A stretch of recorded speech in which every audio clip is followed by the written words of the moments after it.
विस्तार है अपार, पर जा दोनों पार, करे हाहाकार निःशब्द सदा। ओ गंगा तुम, ओ गंगा बहती हो क्यों। जी हाँ, ये बड़े ही फेमस शब्द हुए भूपेन हजारिका जी के, जिन्होंने गंगा के संबंध में इतनी महत्वपूर्ण बातें कहीं। लेकिन आज स्थिति यह है कि गंगा अपना अस्तित्व धीरे-धीरे खो रही है। ऐसा बताया कि जो गंगा अब मैली हो गई है, पूरी तरह से मैली हो गई है। लेकिन ये मैली हुई क्यों है? इसके विभिन्न कारण हैं, लेकिन वर्तमान में जो एक बहुत बड़ा कारण है, उसके संबंध में मैं आपसे चर्चा करना चाहता हूँ। अभी आप थोड़ा गहराई से अध्ययन करें तो आपको पता चलेगा कि जो हमारे इस वर्तमान दौर में जो हो रहा है, मुख्य रूप से एक बहुत बड़ा आयोजन है। उस आयोजन का नाम है कुंभ मेला। कुंभ मेला दुनिया का सबसे बड़ा धार्मिक आयोजन है। इसमें करोड़ों श्रद्धालु गंगा नदी में स्नान करने के लिए इकट्ठे होते हैं। यह जो आयोजन है, यह आस्था और परंपरा का एक प्रतीक माना गया है। लेकिन इतने बड़े पैमाने पर लोगों के स्नान और गतिविधियों से गंगा नदी की पारिस्थितिकी और जल गुणवत्ता पर गंभीर नकारात्मक प्रभाव पड़ रहे हैं। यह प्रभाव न केवल गंगा के जल को प्रदूषित करता है, बल्कि इससे जुड़े संपूर्ण पर्यावरणीय तंत्र को और मानव स्वास्थ्य पर भी दीर्घकालीन खतरे उत्पन्न करता है, पैदा करता है। ये जो आयोजन है, इस आयोजन से होने वाले प्रमुख नकारात्मक प्रभावों को विस्तार से समझना अति आवश्यक है। गंगा नदी पहले से ही कई प्रकार के प्रदूषणों का सामना कर रही है। उद्योगों से निकलने वाले जहरीले रसायन वो गंगा में जा रहे हैं। घरों से निकलने वाला कचरा वो गंगा में जा रहा है।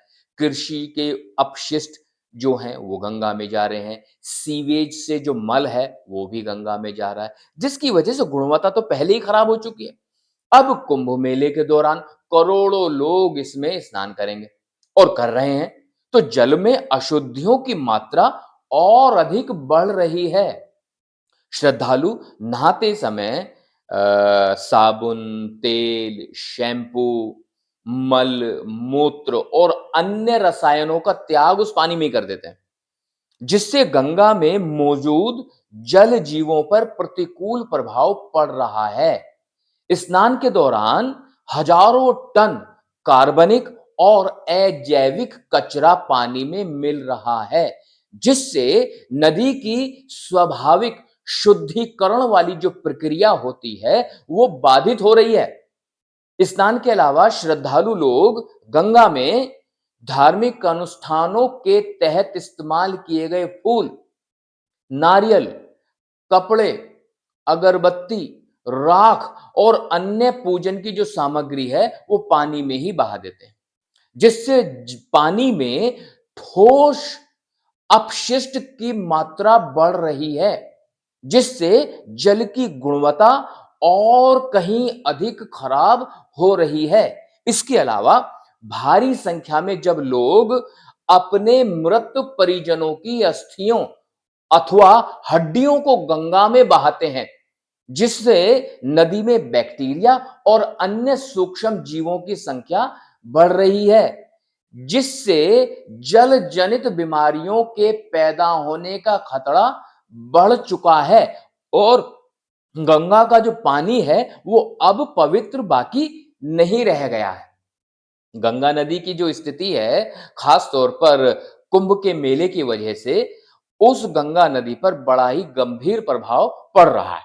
गंगा में रहने वाली गंगा डॉल्फिन, मछलियां, कछुए और अन्य जो जलीय जीव हैं, वो जल प्रदूषण से बुरी तरह प्रभावित हो रहे हैं। गंगा में जब प्रदूषण का स्तर बढ़ रहा है, तो उसमें घुली हुई जो ऑक्सीजन की मात्रा है, वो घट रही है, जिससे जल जीवों को सांस लेने में कठिनाई हो रही है। कई जीवों की मृत्यु हो रही है, हो चुकी है। गंगा के भीतर जैव विविधता पहले से ही संकट में है और कुंभ जैसे विशाल आयोजनों के कारण यह संकट और भी बढ़ गया है। गंगा में स्नान करने से बड़ी संख्या में जीवाणु, वायरस और अन्य सूक्ष्म जीव जल में प्रवेश कर रहे हैं। लाखों लोग जब एक ही साथ एक ही जगह स्नान करते हैं, तो पानी में मल, पेशाब, पसीना और त्वचा के मृत कण घुल जाते हैं, जिससे जल जनित रोगों का खतरा बढ़ गया है। कई लोग गंगा के पानी को आचमन के रूप में पीते हैं या इन्हें बोतलों में भरकर अपने घर ले जाते हैं। इससे संक्रमण फैलने का खतरा बढ़ गया है।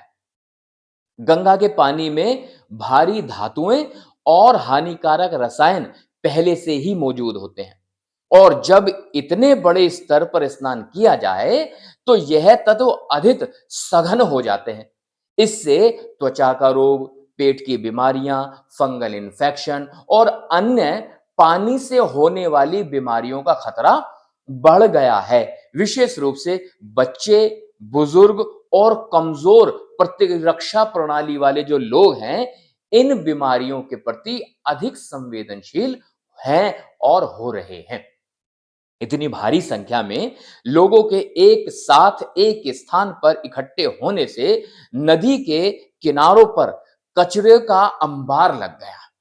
प्लास्टिक की थैलियां, पानी की बोतलें, खाने पीने का सामान के पैकेट और अन्य ठोस कचरे का निपटान ठीक से नहीं किया जा रहा है, जिससे गंगा और उसके आसपास का जो क्षेत्र है बुरी तरह प्रदूषित हो रहा है। प्लास्टिक नदी के जल में लंबे समय तक बना रहता है और जल जीव इसे कभी-कभी खा लेते हैं, जिससे उनकी मृत्यु हो जाती है। गंगा में प्रदूषण से इसका असर उन लाखों लोगों पर भी पड़ता है जो इस जल का उपयोग पीने, सिंचाई और घरेलू कामों में करते हैं। जब गंगा का पानी दूषित है, तो इसे शुद्ध करने की लागत बढ़ जाती है और गरीब और ग्रामीण क्षेत्रों में रहने वाले लोगों के लिए स्वच्छ पानी की उपलब्धता मुश्किल हो जाती है। गंगा के पानी के दूषित होने से कृषि पर भी नकारात्मक प्रभाव पड़ रहा है, क्योंकि किसानों को प्रदूषित जल से सिंचाई करनी पड़ती है, जिससे मिट्टी की उर्वरकता कम हो जाती है और फसलें भी विषाक्त हो सकती हैं। इतने बड़े धार्मिक आयोजन के कारण प्रशासन और स्थानीय निकायों पर भारी प्रभाव या दबाव देखने को मिल रहा है। कुंभ मेले के दौरान सफाई बनाए रखना, जल की गुणवत्ता पर निगरानी करना और अपशिष्ट प्रबंधन करना एक बड़ी चुनौती हो रही है। अक्सर सफाई व्यवस्था इतनी प्रभावी नहीं होती। गंगा में प्रदूषणों को पूरी तरह से रोका जा सके, वो प्रभावी नहीं हो पा रही है। इसके अलावा कुंभ मेले के दौरान भारी संख्या में अस्थायी शिविर और दुकानें लगाई जाती हैं, जिससे भूमि प्रदूषण भी बढ़ रहा है। नदी के किनारे बने अस्थायी शौचालयों और सीवेज सिस्टम से कई बार गंदा पानी सीधे गंगा में बहा दिया जाता है, जिससे जल और अधिक प्रदूषित हो जाता है।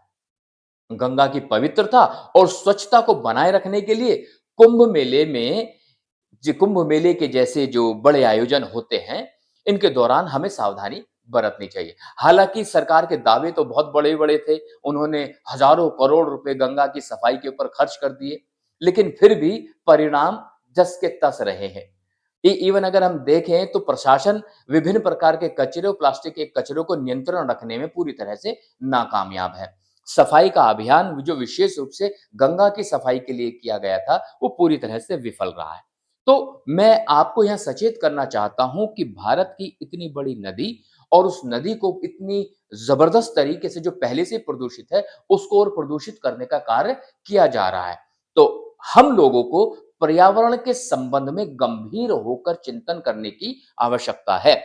केवल और केवल धार्मिक अनुष्ठान, अंधविश्वास और पाखंड के चलते हम पर्यावरण को प्रदूषित कर दें, यह उचित नहीं है। तो मैं आप सभी से निवेदन करता हूं कि आप पर्यावरण को बचाने के संबंध में और गंगा को बचाने के संबंध में विशेष रूप से गंभीर चिंतन करें, क्योंकि चिंतन करने से ही बेहतर परिणाम आने की संभावना हो सकती है। धार्मिक आस्था अपनी जगह है और पर्यावरण को होने वाला नुकसान अपनी जगह है। तो हम पर्यावरण के होने वाले नुकसान से गंगा को बचाएं। इन्हीं शब्दों के साथ मैं सतीश बौद्ध आप सभी से विदा लेता हूं। फिर अन्य किसी टॉपिक के साथ आपके साथ रहूँगा। तब तक के लिए जय भीम, जय पेरियार।